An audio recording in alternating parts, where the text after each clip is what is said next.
You're listening to the Building Stronger Agents podcast, where we interview the top solo agents, team leaders, and brokers across the country to see what makes them thrive in today's market and beyond. Welcome to today's episode of Building Stronger Agents. And today, I'm thrilled to interview a friend of mine who's actually in my marketplace, Michael Henry. How are you doing, Michael? Doing great. How are you doing? Great, man. So Michael's been a realtor since 2014. He's got a team of about 12 currently, and he's grown that team. You've added people on, haven't you, lately? Yeah. We've grown year over year. Absolutely. Mm-hmm. Yeah. Last year they did about 28 million. This year they're on track to do about 35. So really solid team. Michael's a really solid guy, and I'd love to hear about you, Michael. What got you in the business? You know, what works for you? I really would like to start off, like, how did you get in? You've been doing this for 8 years. Yeah. So it's definitely kind of a second career for me. I had real estate in mind while I was in college at John Carroll here locally as well. But I also, my heart led me into a path of service. I joined the Peace Corps out of college. Oh, wow. and spent 2 years, my first 2 years there in Haiti. And I thought I was kind of getting that whole, nonprofit aspect out of my system, adventure out of my system. I was going to come back and work. I got licensed as a loan officer 2 years later. I didn't know that. Yeah. So I was a loan officer for just about a year. It was a weird time in that. It was about 2006 to 2007. And a lot of, weird loans were being written at that time. I wasn't loving what I was doing. I was missing, the people I had met through my experience in Haiti, and an opportunity came across my desk to go back to Haiti and work in supply chain in, HIV/AIDS, a medical supply chain in Haiti. And so I took that opportunity to go back, making money, but also helping people.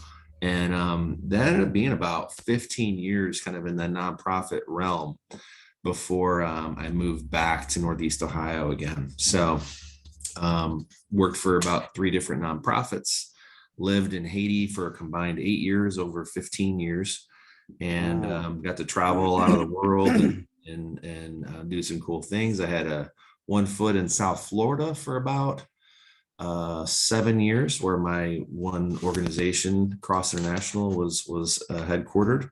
And what part of South Florida? Pompano Beach, so just outside of Fort Lauderdale. Okay. Bought my first house there. Wish I still owned it. It'd be worth about 3 times what I sold it for. Yeah, right. I bet. Yeah. So, and then we started. My wife and I started having kids, and it was time to settle down and come back up here and start the business on the real estate side that I had always wanted to. So my background at John Carroll was at economics. My parents suggested, hey, don't jump in as a real estate agent. Maybe try the financial end first. And it was a good thing. I got to learn quite a bit about, qualifications and making sure people can afford a mortgage, learned that whole aspect of it. And that helps me today as we're, working with buyers and trying to navigate through deals. So what actually got you in? I mean, that's a big jump.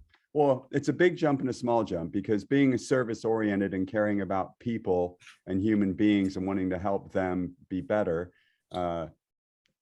also translate into real estate. But how did you make that jump? I mean, did you go straight from being a loan officer? Is that what got you thinking about real estate sales? Yeah, I while I was at John Carroll, I was studying economics, and I thought to myself, we're studying supply and demand, and all I could think was, what resource is more limited and more needed in the world than land? Everyone needs a place to live. At this point, people aren't living on Mars or anywhere else yet, so there's only so much land on Earth. And I thought, from an economics perspective, like, hey, in being in the business of real estate, owning real estate, selling real estate, that's going to be a long-term win. So it was always kind of on the back of my mind. And I actually had brainstormed other business ideas over the years. I'm always, I'm entrepreneurial, so I'm always thinking about business ideas. Well, but Right. it was always real estate was kind of on the back burner. And so that was kind of a natural transition for me when I moved back up here to So you start got the your business. license. You got your Yeah. license in 2014. Yep. That's right. And did you jump in full time? Did you have another job? I jumped in full time. I was working with a nonprofit.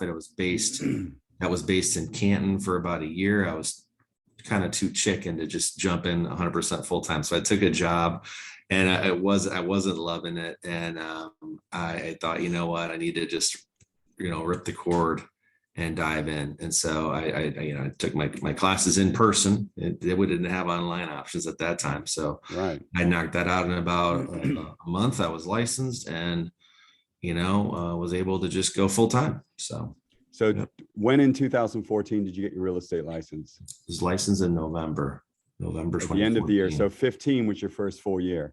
Exactly. Everything in my Tell mind, us, it was tell us kind of how, gearing up for spring 2015, right? yeah. So tell us how 15 looked for you. First year, brand new in the business. The housing crash was just behind us, but there was still a little scarring from that. Right.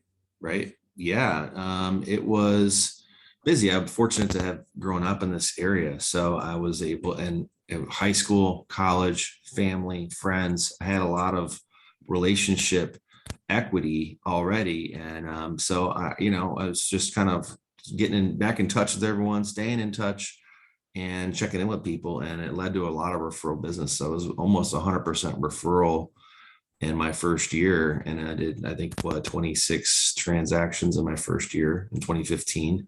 And, Nice. yeah. And so I was, started, got to that point just after a year where you're starting to feel like things are slipping through the cracks, maybe some additional lead opportunities that I wasn't able to necessarily follow up with. So I'm passing them off to some of my colleagues in my old office, and thinking I need to leverage. So I started reading as much about team building, studying, listening to podcasts like this, Mm-hmm. and trying to understand what are the steps I need to take to build a team and grow, and not just be running around like a chicken with my head cut off all the time in this thing. So what was your first move? You read all this information. What was your first move as a solo agent that helped you leap into the team world? Yeah, I had two things. I knew that I had read enough to know that, hey, your first hire can often be your most important hire, and somebody that's with you forever and might, end up being someone running your business someday. So I didn't want to take that lightly.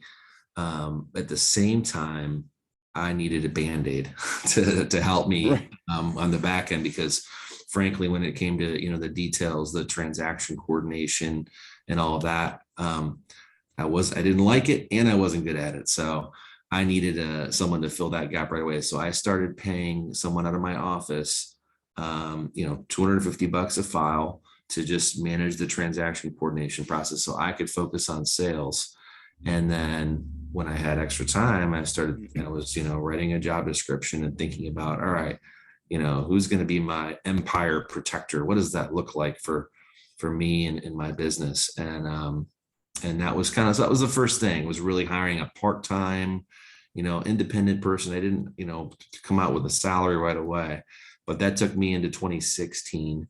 And in 2016 is when I hired my first person as an employee, and she's sitting in the office next to me. So, Oh, very cool. And what was her role then? so she became, at first it was, to kind of replace that, to take the transaction coordination off my plate, but it quickly became, like there's enough for her to do where we can keep working with this other guy on the transaction coordination, and she could help me with the database and planning events and organizing my marketing, inputting listings, scheduling photos. And so that became really the leverage I needed to kind of break through, step to the next level. So she was more on the marketing and listing side. Exactly. Did she get her real estate license? She did not. Does she have it now? She does not have it now. Okay. So she's an operations person. Exactly. Obviously a very good one, or you wouldn't have kept her for yeah. 6 No, years. she's great. She had a marketing. This is Jeannie. She had a marketing background. She was working with a software company and, managing their marketing and social media. So it seemed like a perfect fit. Okay. So now you've got a closing coordinator, you've got somebody who's working on your business for you. I know the two big time drains in our business, as you know, are closing coordination and showing homes. Yeah. Right? Yeah. So once you had Jeannie in place and you had this other, is the other guy still with you?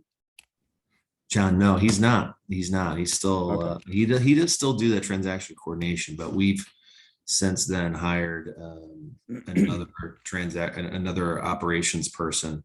She's now our operations, our business manager. Julie is her name, and she today oversees everything business, downward focused business, while Jeannie's focused on everything growth oriented. That makes sense. So you're still selling houses at that point, right? Mm-hmm. Yep. Did you get anybody to help show homes for you, or were you still doing that all yourself? I did. I had a young guy who was a senior at John Carroll, and he came in and started working with me, and I had him, showing some buyers, and I learned a great lesson. Every once in a while, a agent works with a buyer that can just run you into the ground and just make life miserable for you, right? And you've had those. You show 50, 60, 70 houses, and then they never buy anything. And I feel terrible because I had already showed the guy probably 20 some houses and then handed them off to this other guy. And I feel terrible because I feel like this buyer ruined real estate for this guy. He's out of real estate because of this one client. Like he came in, he was helping me out, and he got run into the ground, and the guy backed out of like 2 deals. It was just real shady how it all went. And anyway, he's a financial planner now. So so what did you do beyond that? Yeah, I started I think heading in 2017 is when I really started realizing I need to add agents and need to find and surround myself with more talent, more like-minded people, and started thinking more and more about like, all right, what does the right agent look like, and how am I going to find these people, and what's a value proposition. I got into coaching. I had probably 4 different coaches. I don't have a coach right now, but I had probably 4 different coaches over about 3 years in that period. And just trying to learning about, how are other teams managing this? How are they recruiting? How are they, building a value proposition and presenting that? I learned quickly that what I wanted to do, I wasn't gonna find all the answers in my own office. So you have to go out and find the information. There's no reason to try to, recreate or build it from scratch. There's teams across the country doing what I want to do. So I needed to find people who are willing to share that, whether I had to pay for the information or, build rapport and build a relationship with someone who's willing to share. Or again, everyone's sharing, this type of education and training online through podcasts, videos, conferences. So I just started consuming as much as I possibly could. And again, coming across templates for job descriptions, templates for, here's how to share your value proposition, and how to build it, and, CRM and all. And so this really started diving into, working, on the business as much or more than in the business at that point. And you were still actively selling homes then, though, obviously, right? Because you had mouths to feed. Yep, exactly. Right. So did you ever get someone to like help you with your business, or were you just focused on the team in general and not worrying so much about you as an individual? You mean like an assistant, or did you build around you, or did you were thinking about growing this team that was bigger than you, or was it a combination of both? Combination of both. I mean, I wanted to build up a world that was big enough for other people to build great businesses within it, it's almost like, ties directly into being kind of service oriented, service driven. I want to help as many clients with their dreams and their goals, but I wanted to help as many agents build businesses and great things. And whether they come under the team for, a short term, and then I can help them launch their own team. That's always been, kind of my thought process. But yeah. So you got 12 agents now. Obviously you worked through that. You got the structure in place. Did you add any other key players, key roles, or did you pretty much just have your closing coordinator, your operations director, if you will, and then start adding agents from there? Or did you have any other administrative roles on your team at that point? Yeah, no other administrative roles. We have a second part-time transaction coordinator just this year who's helping out actually some of the agents who are in my EXP organization, but not necessarily on my team. We're able to provide transaction coordination services for some of them. Okay. So Pam helps with that. And then another Jeannie's role has changed a bit over the years. She's now spending just a little less than probably half her time in an inside sales role. So inside sales is something that I've struggled with over the last couple of years. I've known that I needed to build that out, and that it would be really the foundation of my business, and protecting my business is to protect those relationships. And I've learned that, myself included, agents aren't always great at following up. A lot of our agents that we've seen, they have one or two conversations, and then those people can be lost and forgotten. So real estate agents, salespeople in general, are typically looking for low-hanging fruit. It takes some real practice to be able to compartmentalize and think about, what am I doing with these people that don't say yes now? Yes, exactly. So we're spending a lot more time and attention on just tracking, appointments that she's setting and that I'm setting for our team. We're tracking that. We're monitoring that. It's only been a few months that we've been at it. Right. And setting appointments for our team members is another value. So, looking back, for agents that are trying to grow a team, obviously I'm assuming everything didn't go perfectly. It sure hasn't for me. Looking back, is there anything in terms of team growth that you would do differently? Is there anything that stands out and goes, oh man, I wish someone would have told me this? Yeah. It's interesting. A couple of things come to mind. One is, I find I do a pretty good job when it comes to hiring administrative talent. I got an eye for that. I can tell, based on someone's track record and how they interview, and, talking to their references, are they going to do a good job in this role or not?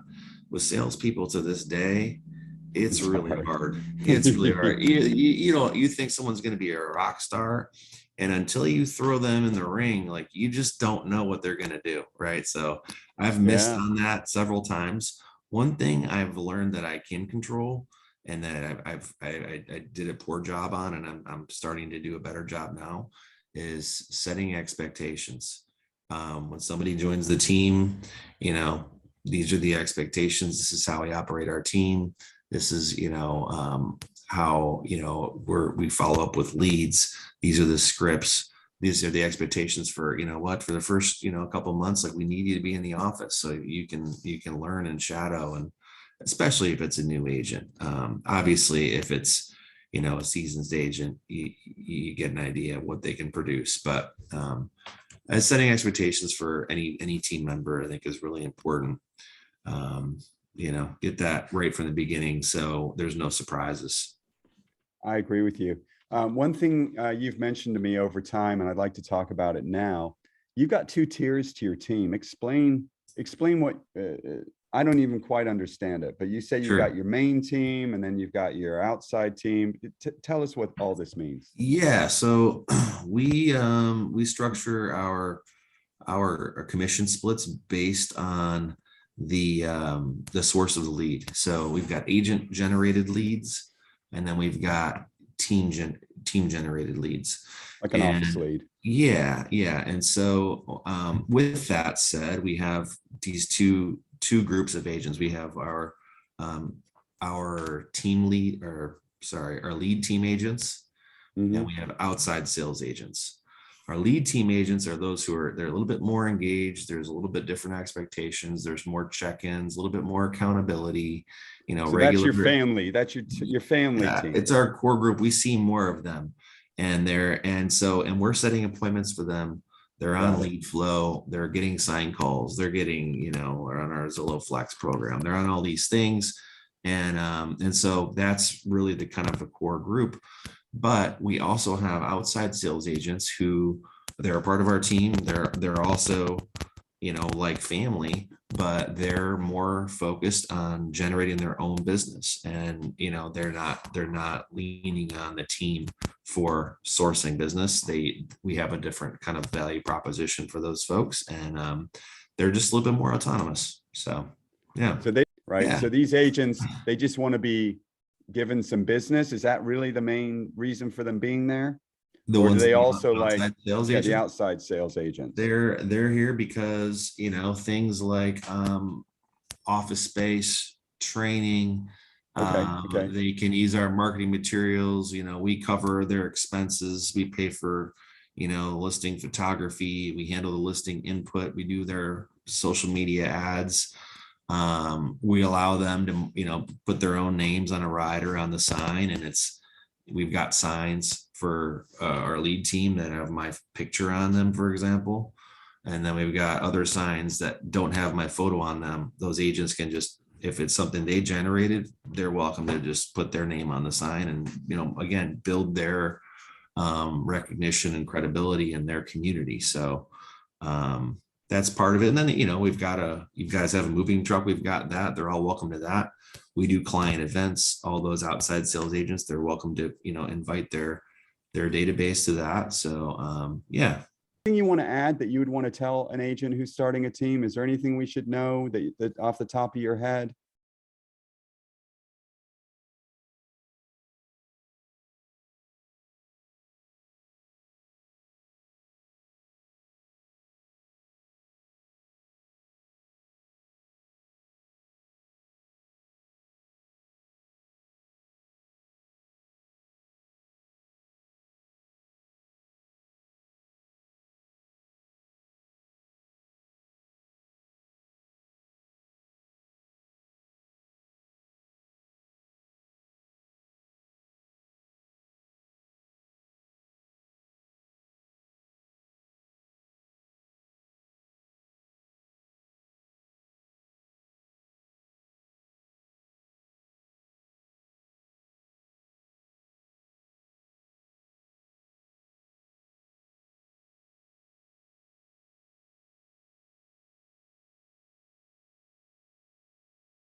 easier to have a team here? It has, yeah. I mean, just to have the the flexibility to build things the way we want to, and to grow outside of our state. I've got I consider a lot of folks who have joined EXP, they're a like part of my team. They're not on my team necessarily, but we've got collaboration that extends beyond just my small Chagrin area sales team. So yeah, it's fun. Yeah, I like that part too. I mean, I've got friends and agents that have joined EXP because of me, and Florida and North Carolina and New Jersey and in Pennsylvania and in Canada. It's pretty cool. Yeah, I like that part. And it opens my head up. It's very easy as a real estate agent when we're just thinking constantly about selling homes and making sure our team's okay. It's nice. I find meeting these people out of state in other areas that are willing to tell me what they're doing and how they're doing it. And they're all, they're all looking to grow this organization. And even if they're not looking to grow it, they're looking to be part of the growth, and they want to be the nice person. They're not looking at, they don't want to be the one rude EXP agent that doesn't want to help others. Everybody's in that, in that mode right now, it seems. Right. Well, listen, man, does your team there, are they enjoying being here? I mean, obviously most of them have only been here. Yeah, they do. They love it. And you're finding the support. I mean, obviously I already know the answer because I'm here, but I mean, the broker support, the administrative support is amazing and very easy to easy to get. It's very easy to access a broker or an accounting person or onboarding support. It's for me, it's much easier than any other platform that's out there from what I've heard. No, it's been night and day for me in comparison to my last experience. I mean, I get, quick responses, and, a lot of, if I've got questions, whether it's, an issue on a deal or questions about team structure and, marketing and branding and rules in Ohio and that, I mean, I'm in regular contact with our broker team, and they're fantastic. Broker team is amazing. And they're so agent centric. I'm a cynical person. I've said it on other episodes of this podcast. I haven't been let down one time. I mean, Sarah Ford, the administrative staff, it's like they're completely focused on the same goal, which is having a big, happy company and everyone enjoying themselves. Right. And they take their job very, very seriously. Mm-hmm. Talk about drinking the Kool-Aid. I mean, they've drank the agent support Kool-Aid. You never catch them off guard. Yeah. I've said it to, it's like, you're always nice. What's going on? Anyway, listen, man, this has been great. You've offered a lot of good information. I hope everyone listens to this a couple of times, especially if they're thinking about joining a team, or starting a team rather. Michael's given us a lot of real direction on the way you should be thinking. So anyway, thanks, Michael. I appreciate you coming on here, and we'll see you next time. We'll continue getting the best of the best on this podcast. Sounds good, Will. Thanks so much. We'll be in touch, I'm sure. Great. Thanks. All right. Take care. Thank you for listening to this episode of the Building Stronger Agents podcast.